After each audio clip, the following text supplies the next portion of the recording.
क्षणाला करते, स्वागत करते.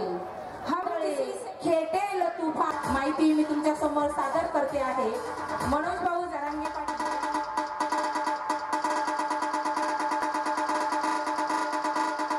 डीजे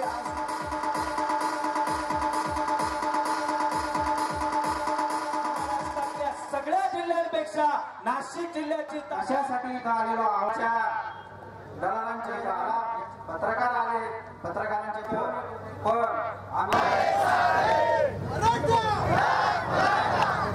हिंदवी स्वराज्याचे संस्थापक राजे छत्रपती शिवराय पांगरी नगरीतील आणि परिसरातील जमलेल्या माझ्या तमाम मराठा बांधवांना माझा मानाचा जय शिवराय.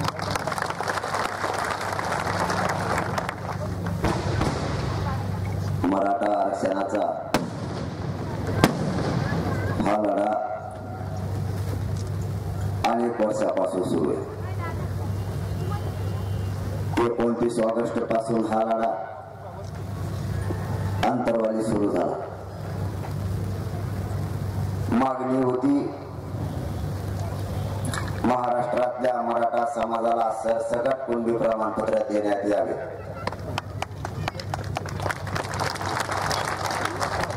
मला आता भाऊनी सांगितले की ते ठराविक जिल्ह्याचं काम चालू, 8 जिल्ह्याचं. मी तुम्हाला स्पष्ट प्रकार सांगतो. ज्यावेळेस मंत्रिमंडळाचं शिष्टमंडळ आलं त्यावेळेस चर्चेत असं ठरलं होतं आणि आतापर्यंत सुद्धा तसंच. जर मराठा समाजाला कुणबी प्रमाणपत्र द्यायचे असतील तर 1 महिन्याचा वेळ द्यावा लागेल असं सरकारकडून सांगण्यात आलं होतं. आम्ही सांगितलं होतं फक्त सरकारला 4 दिवस मिळणार. त्यांनी सांगितलं 4 दिवसात कायदा पारित होणार नाही. जर केला तर तो चॅलेंज जर झाला तर मग काय करायचं. त्यासाठी आम्हाला तुमच्या मागणीप्रमाणे टिकणारं आरक्षण द्यायचं असेल तर 1 महिन्याचा वेळ आम्हाला तुम्हाला द्यावाच लागेल. त्यावेळेस मागणीप्रमाणे आरक्षण देता येईल. आणि तरीही लावून धरलं 4 दिवसापेक्षा 1 दिवसही जास्त मिळणार नाही. आता का 4 दिवस मिळणार नाही याचं पण कारण तुम्हाला लगेच सांगतो. मराठा आणि कुणबी एकच असलेले हजारो पुरावे, तुम्ही ते पुरावे घेऊन एका दिवसात कायदा पारित करू शकता म्हणून 4 दिवस. जर या राज्यातल्या जाती व्यवसायावर नुसार ठरल्या असतील तर मराठ्यांचा व्यवसाय, मूळ व्यवसाय हा शेती आहे. विदर्भातल्या मराठ्यांचा मूळ व्यवसाय शेती म्हणून त्यांना कुणबी प्रमाणपत्र. मग आमचा सुद्धा व्यवसाय शेती, त्यामुळं आम्ही तुम्हाला जास्तीचा वेळ देत नाही. 4च दिवस. एखादी जात ओबीसी आरक्षणात जर जायची असली तर ती मागास सिद्ध असायला लागते, तरच ओबीसीची पहिली स्टेज पार करता येते. नसता ओबीसी आरक्षणात जाता येत नाही. मराठा समाज गायकवाड कमिशननं 12-13% मागास सिद्ध केलेला आहे, तरीही मराठ्यांना आरक्षण नाही. तुम्हाला आरक्षण आहे का? लेफ्टाळ्या दमान वाजत आहे तुमच्या. खरं सांगा ना, आहे का? मग भाकरी खाल्ल्या नाही का तुम्ही?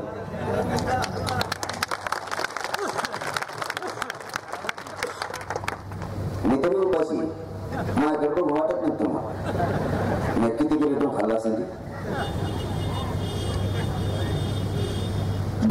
देशातली पहिली मराठा जात अशी आहे.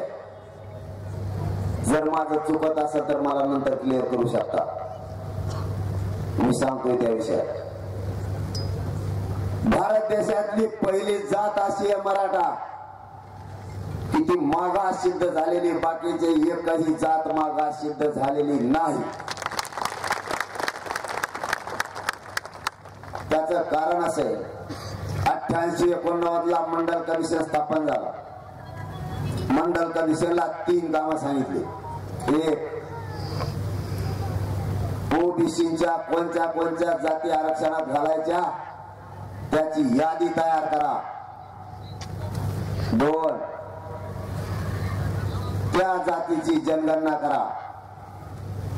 3, ज्या जाती आरक्षणामध्ये घालायच्या त्या मागास सिद्ध असल्या पाहिजे. मंडल कमिशनने यातलं एकही काम केलेलं नाही. मंडल कमिशनने पूर्वीची ओबीसीची यादी उचलली, 1931 ची इंग्रजांना केलेली जनगणना उचलली आणि व्हीपी सिंग सरकार समोर ठेवली आणि ओबीसींना 14% आरक्षण लागू झालं. घटना सांगते SC/ST ना 100% आरक्षण. कायदा सांगतो लोकसंख्येच्या प्रमाणात 50% आरक्षण दिलं पाहिजे. याचाच अर्थ 28% लोकसंख्या ओबीसीची, म्हणून ओबीसींना 14% आरक्षण.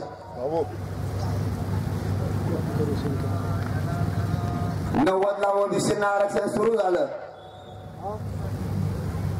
आणि 94 ला तेच आरक्षण 30% झालं. याचा अर्थ असा होतो की ओबीसीची लोकसंख्या 60% झाली. त्याच वेळेस 30% आरक्षण दिलं. मला एक कळलं नाही, आणखी तुम्हाला कळलं नाही मला नाही. 90 ला 14% आरक्षण दिलं. उदाहरणार्थ मी या पांगरे गावचा रहिवासी असं ग्राह्य धरा. मी इथल्या सरपंचाकडे गेलो, त्याला म्हणलो भाऊ माझ्या कुटुंबात 4 सदस्य आहेत, त्याची नोंद घे. सरपंचांनी नोंद घेतली.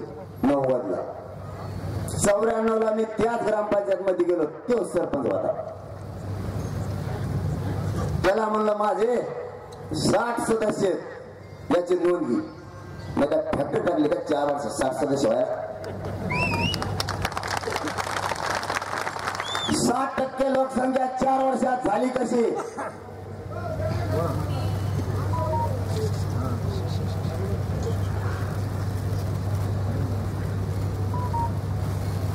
मराठ्यांच्या पोरांचा घात करून तुम्ही खाणार किती? तरी तुमचा पठ्या म्हणतो मी 60%. आमच्या गावात त्याचे एकच घर नाही, तरी 60% खातोय. कवर खातो कुणाला नाही. परत म्हणतो मला एकट्याला इतके बोलते, मागत लागलं. 4 दिवस झालं मागणे लागलं. बरं का, 4 दिवस झाले मागणे लागलं. आधी लागत होतं पण आता नाही लागत. का लागत नाही? त्यांनी बैठक देऊन टाकला, एकदाच डोक्यात ताण काढून टाकला. ते म्हणले आपला मराठा आरक्षणाला विरोध नाही भाऊ. आता मग पासून सोडून दिला विषय. 4था दिवस ते का बोलले आपण पट्ट्यावर घेतलाच म्हणून सांगायचं, सुट्टीच नाही.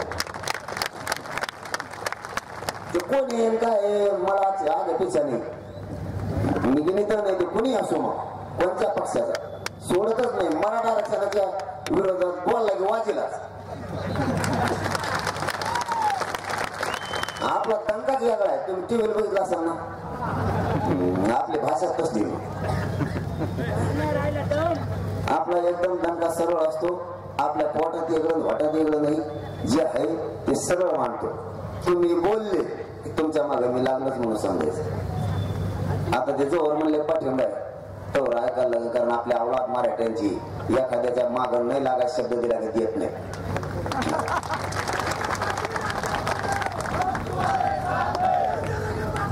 मग मंत्रिमंडळाचं शिष्टमंडळ अंतरवालीला आलं आणि त्यांनी सांगितलं 4 दिवसात हे होणार नाही. जर कायदा पारित करायचा असला तर तुम्हाला 1 महिना वेळ द्यावा लागेल. केल्याशिवाय कायदा पारित होत नाही, सध्या विधानसभा चालू नाही, असं त्यांचं मला उत्तर होतं. त्यांना वाटलं मी एअरपोर्ट हे का मला काहीच कळत नाही.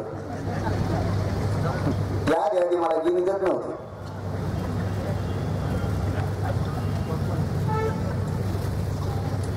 मी कसला का दिसतो ना त्याच्यामुळं.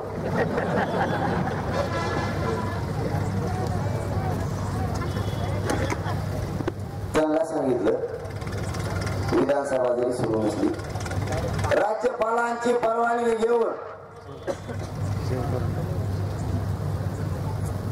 1 दिवसाचं विधानसभाचं काम चालून तुम्ही कायदा पारित करू शकता. असं म्हणल्यावर डोकं खाजायला लागलं थोडं. मला मी साहेबांनी चिरून येतो, आणखी आलंच नाही माझं.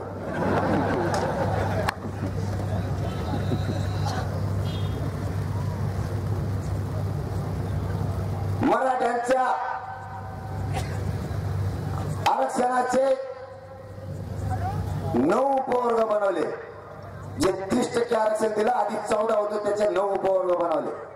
एक उपवर्ग बनायचा असेल तर समितीची शिफारस लागते, त्याशिवाय उपवर्ग बनवता येत नाही. तरीही 9 उपवर्ग बनवले आणि त्यांचं विभागवार करून वाटप करून टाकलं. ते मराठ्यांचं आरक्षण होतं, ते आम्हाला पाहिजे.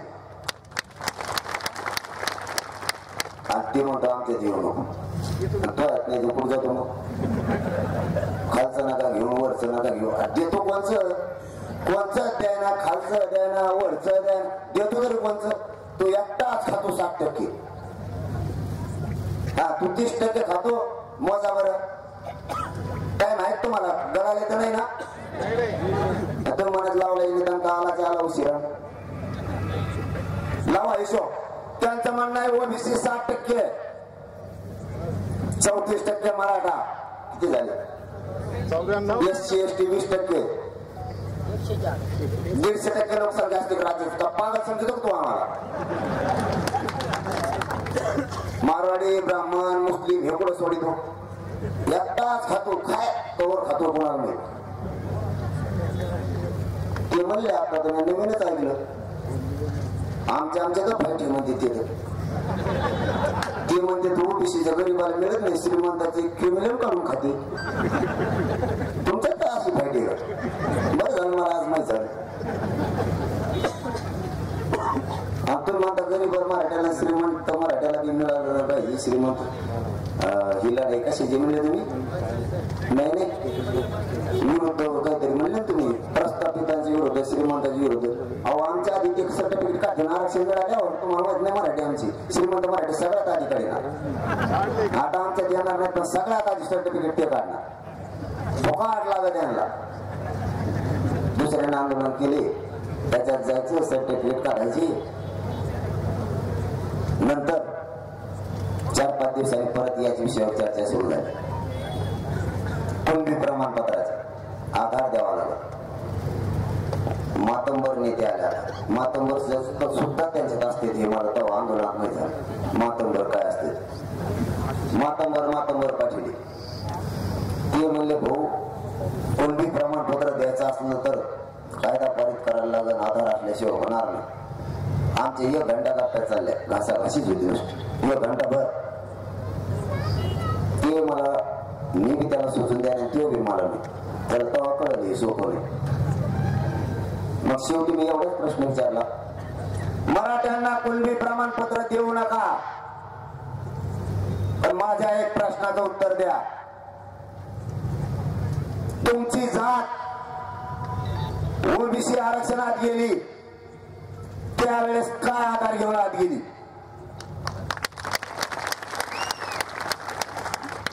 काहीच बोला ना. गप बसले. मला साहेब आले चिकले माघारीत नाही आला. ती उभी आणखी ओबीसी आरक्षणात ज्या जाती घातल्या, मंडल कमिशननं, त्यानंतर बाकीच्या ओबीसी जाती गेलेल्या सगळ्या पोस्ट जाती म्हणून आत गेल्या. कसला कागद नाही, कसली शिफारस नाही, कसला दस्तऐवज नाही. मराठ्यांच्या छाताडावर पाय देऊन उपजाती म्हणून मध्ये गेल्या. आज आरक्षण तुम्ही आमचं खाताय. आमचं म्हणणं आहे आमचं आम्हाला द्या, तुमचं तुम्ही खा. मराठ्यांची पोटजात कुणबी होत नाही का असं विचारल्यावर उत्तरच नाही. ते बी साहेब प्रतिनिधी साहेब माघारी गेले आणखी आलेत नाही. हे तिसरे सांगत आहे तुम्हाला वाटलं एका दिवसात इतके माघारी गेले काय. हे 3-4 वारा झालेले. नंतर त्यांनी वय केलं. आता मात्र हे 4 दिवसापेक्षा जास्त दिवस देत ना. 1 महिनाच पाहिजे. त्याच वेळेस मुंबईत एक बैठक झाली. मराठ्यांचा नशीबच बलवंत आहे. त्यावेळेस मराठ्यांच्या नशीबच मराठ्यांना साथ द्यायला लागले. त्याच वेळेस सत्ताधाऱ्यासह सगळ्या पक्षांची मुंबईत बैठक झाली आणि त्यांनी ठराव पारित केला. तुमच्या मागणीप्रमाणे जर महाराष्ट्रातल्या मराठा समाजाला आरक्षण द्यायचं असेल तर 1 महिन्याचा वेळ द्यावा असा सगळ्या पक्षांनी ठराव पारित केला. आणि मग आम्ही थोडे सावध झालो, जास्त नाही पण थोडे झालो. हे पत्र घेऊन नीट आंदोलनात ठिकाणी निघाले सगळे. आम्हाला व्यासपीठावर टिपूस व्यासपीठावर येऊन बसायचं. मग इमान होतं का कोण डायरेक्ट त्यांना इमान बसूनच होते वाटत. नुसतं मनुस्तरच इमान टाकायचं संभाजीनगरला. आम्हाला व्यासपीठावर गादी गुदी टाकूस तर आमच्या आधी येऊन बसायचं.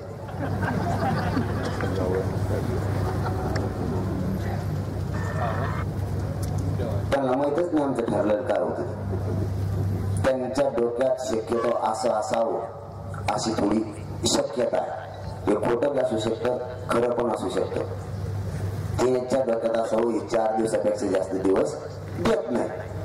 आपण आता ठराव 1 महिन्याचा केला म्हणजे त्यांना मराठ्याच्या डोक्यावर आता खापर पडायचं होतं. कसं आम्ही 4 दिवसात कायदा पारित केला. तो कायदा टिकला नाही. तो चॅलेंज झाला.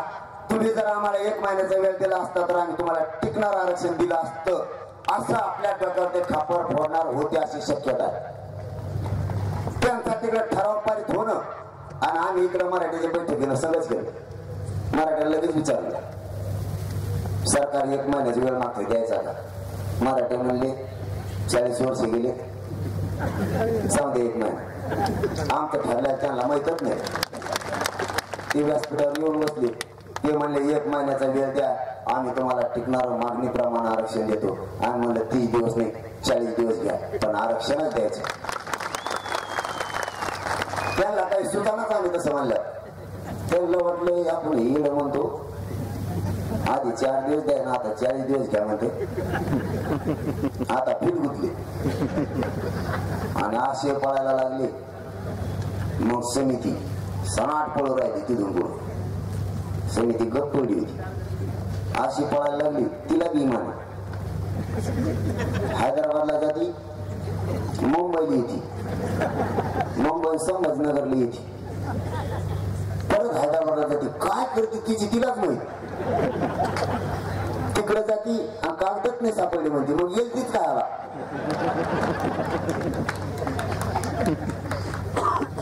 मी असं म्हणलो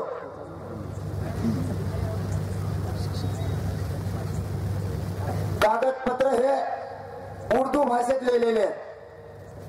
कागदपत्र हे मोडी लिपीत आहेत. कागदपत्र फारसी भाषेत आहेत. तुम्ही देव अभ्यासक नेला होता का कुणीच बोला याचा अर्थ लिहिलेच नव्हते. मग सापड कसं त्याच्यावर काना मात्रा काहीच नाही असं लिहिलेले. कस काय सापडल मग नाही ना. 4 दिवसांनी बहुतेक परत इमान भरलं का काही. हैदराबाद जिल्ह्यातून रोड राहिले सगळे.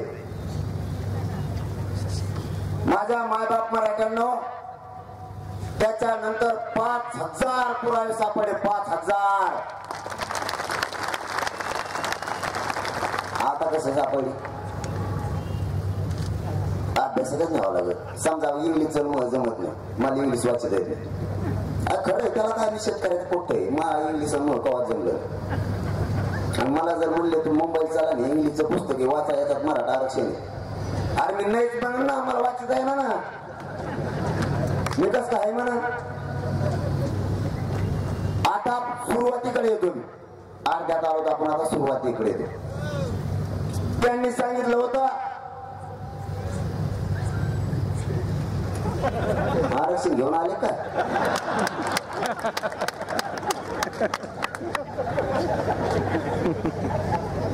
त्यांनी सांगितलं होतं 4 दिवसात कायदा पारित होणार नाही, 1 महिन्याचा वेळ द्या, आधार देण्यासाठी पुरावे लागतात.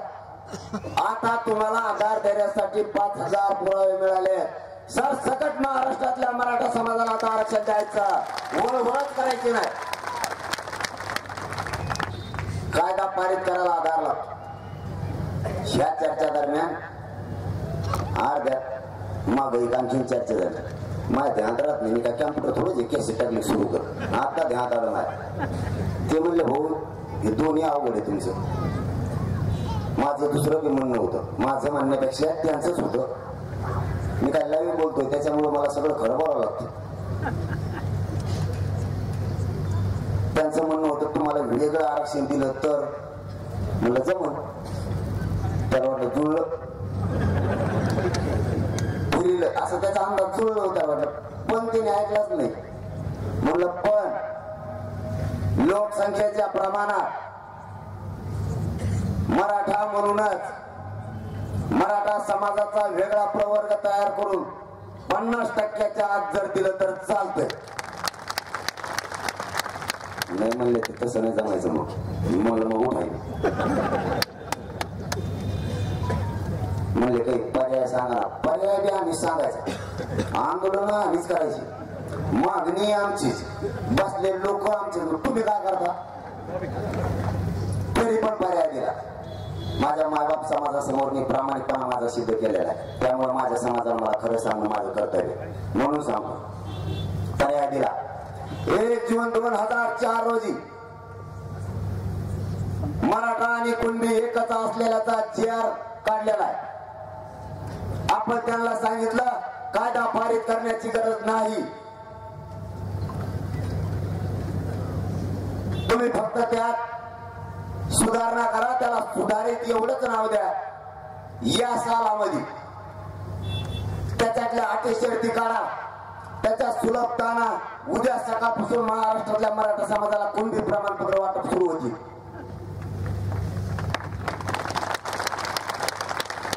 आल्याला प्रतिनिधी खुश झाला नाही ऐकून, तर पर्याय दिला. कायदा बनायचा ताण नाही राहिला, काहीच नाही, नुसती सुधारणा तर करायची. असं खुश झालं. सनाट मुंबई पळलं. 2च घंट्यात ब्रेकिंग न्यूज आली.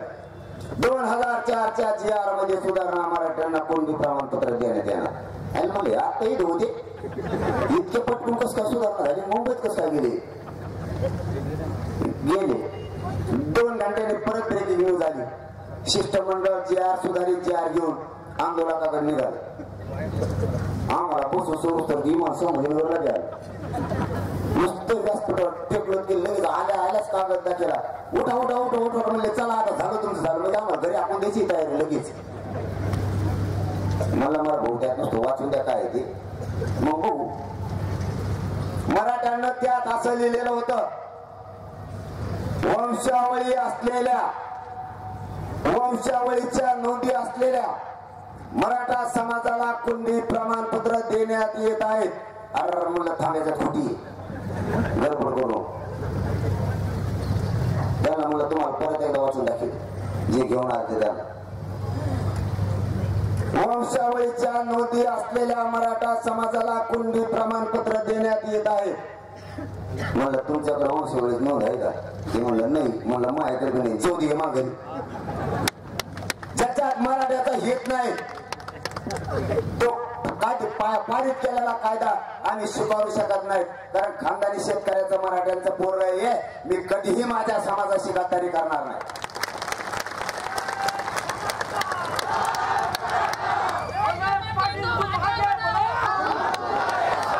मला जर माझ्या मराठा समाजाशी गद्दारी करायची असती तर आजकाल गाव घरी एखाद्या मंत्र्याने आमदार जर खाली वाट टाकला ना, माणूस दुसऱ्याशी नीट बोलतच नाही एकामेकाला. भावांनो, आपल्यापाशी सगळे पक्ष आणि सगळं मंत्रिमंडळ व्यासपीठावर बसून होत, पण याच मराठा समाजासाठी मी माझी इंच भर ही देत ठळू दिली नाही. इंच भर आहे. माझा समाज प्रिय आहे. मी माझ्या समाजासाठी अगोदर करणार, तुमच्यासाठी नाही. मी काय संबंध मेंटेन करायचं आंदोलन नाही उभा केलं भाऊ. माझ्या समाजाचं ज्यात हित असेल त्यासाठी आम्ही झुंज देतोय. आता म्हणले हे काय आकलत नाही, त्यांना ऐकणारा लागत होता असं वाटतं. टेक म्हणलं टेकायचं, उठ म्हणलं उठायचं. ते म्हणले हे कशी कधी येणे दिसते. मग ते म्हणले यांना जाऊनच भेटू. मला आले, बसले. दुसऱ्या बारीना मातंबरातले मातंबर आले परत, आणि ती ब्रेकिंग सुरू झाली. आमके चालले.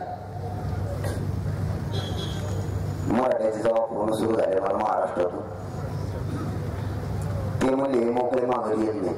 म्हणलं काय करते, म्हणजे काय ते करून आलेले असते मागायचे बहुतेक. तेव्हा मराठ्यांनी अनुभव सांगितला.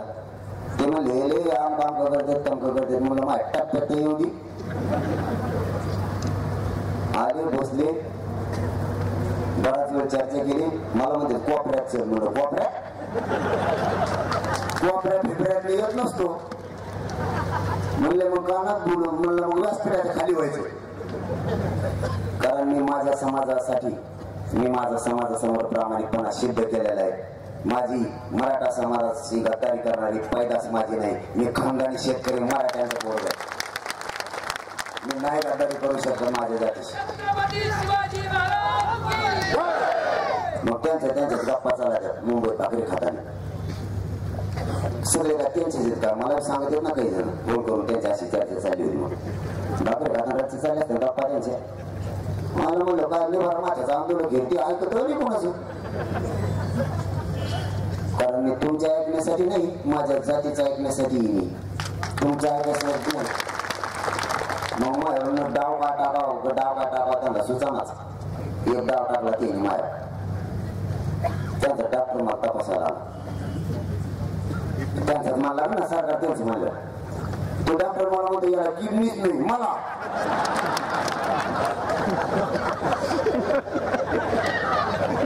मी फुल टेन्शन मध्ये आलो ना.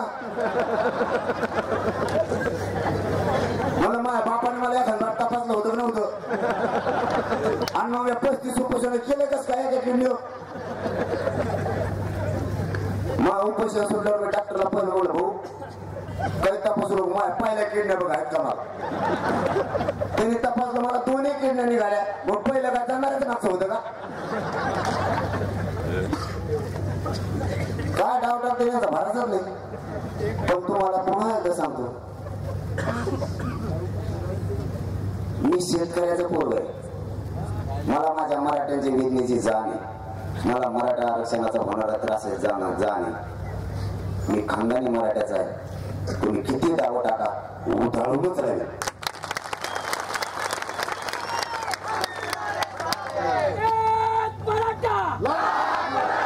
यांच्याजवळ काही पर्याय नाही राहिला. आता एकच पर्याय, महाराष्ट्रातल्या मराठा समाजाला सरसकट कुणबी प्रमाणपत्र देणे, याशिवाय माघार नाही.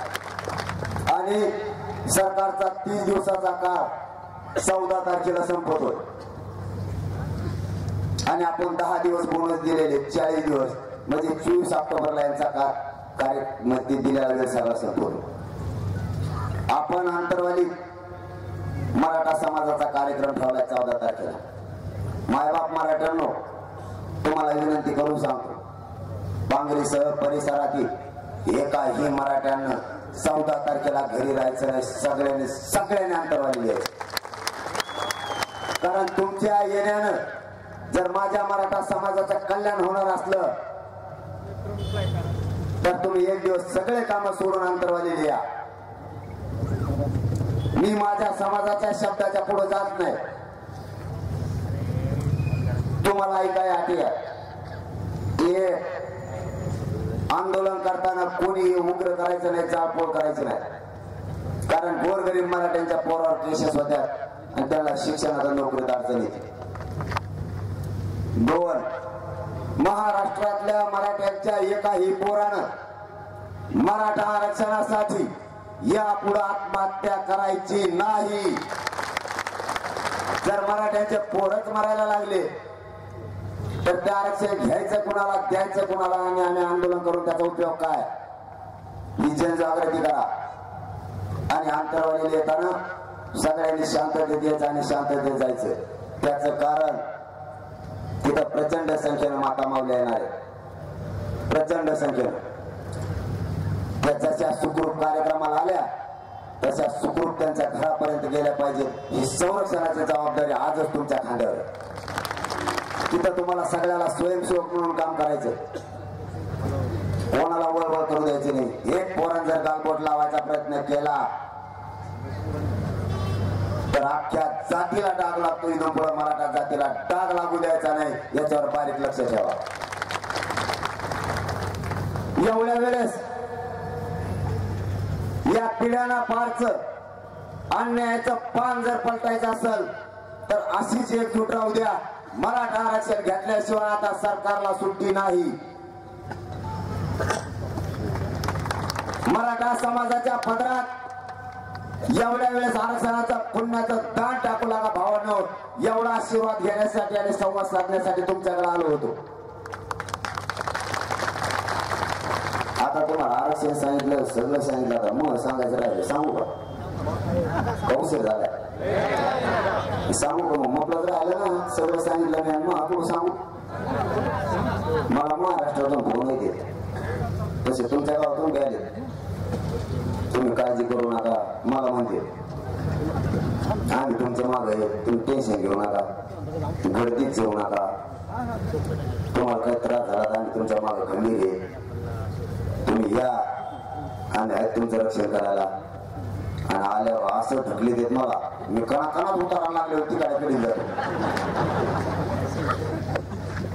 मला कळतंय तुम्हाला माया आहे माझी. हो, मी मूर्ख नाही, भावना शून्य सुद्धा नाही. तुम्ही माया कुठे मायावर येतात. पण भाऊ तुम्हाला खरं सांगतो, मी 17 दिवस उपोषण केलेले, माझं शरीर मला साथ देत नाही. म्हणून मी तुम्हाला तसं म्हणतोय की ढकलू नका.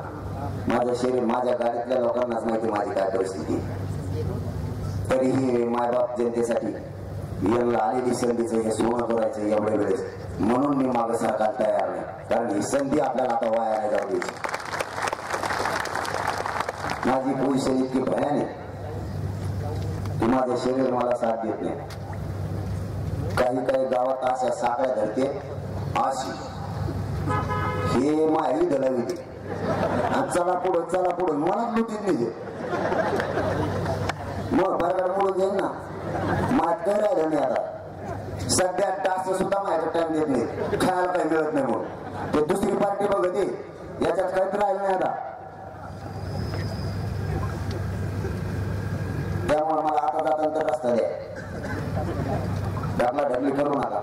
आणि पुन्हा एकदा सांगतो, एकजूट फुटू देऊ नका. महाराष्ट्रातल्या मराठा समाजाला सरसकट आरक्षण दिल्याशिवाय सुट्टी नाही. सरकार कसं देत नाही ते आपण बघू, त्याची काळजी करू नका. होणारा विजय हा माझा नसणार ना तुमचा.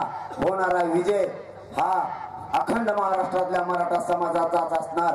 आणि तुमचा जो प्रश्न आहे दुष्काळाचा, पाण्याचा आणि चाऱ्याचा, त्या प्रश्नाची काळजी करू नका. मी उद्या सीएम साहेबांना बोलतो, बघतो तुमचे कलेक्टर कसं काय येत नाहीत काय नाही. कलेक्टर साहेबांना सुद्धा उद्या सकाळीच बोलतो, त्याचीही काळजी करू नका. प्रश्न सुटेल, शक्यतो मी प्रयत्न करेन. मी काही आता घेता नाही, पण मग भाऊ म्हणले तसं ते तुम्हाला असं म्हणले मग तुम्हीच बसता काय त्याच्यासाठी. बघू भाऊ, वेळ आली तर शेतकऱ्यासाठी काही पण.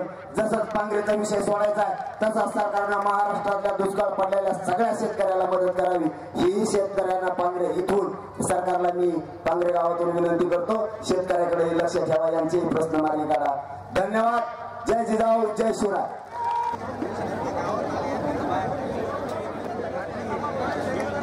सर्वांना जय शिवराय. 26 दिवसापासून साखळी उपोषण असेल. आलेल्या सर्व जनतेचे, मराठा बांधवांचे